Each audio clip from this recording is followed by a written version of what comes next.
Ситуация в сфере питьевого водоснабжения в регионах Кыргызстана намного хуже, чем в столице. Жители сталкиваются с нехваткой чистой питьевой воды и ухудшением санитарно-гигиенических условий. Еще недавно информация о состоянии системы водоснабжения была разрозненной и недостоверной, что затрудняло процесс принятия решений. Инициатива программы развития ООН «Go All Wash» решила проблему сбора информации.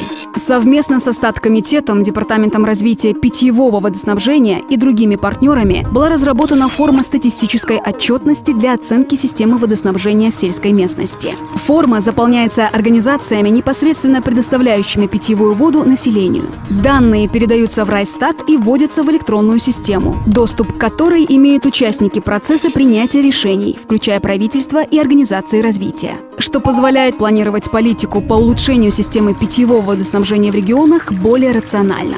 Сохрани меня. Твой Кыргызстан.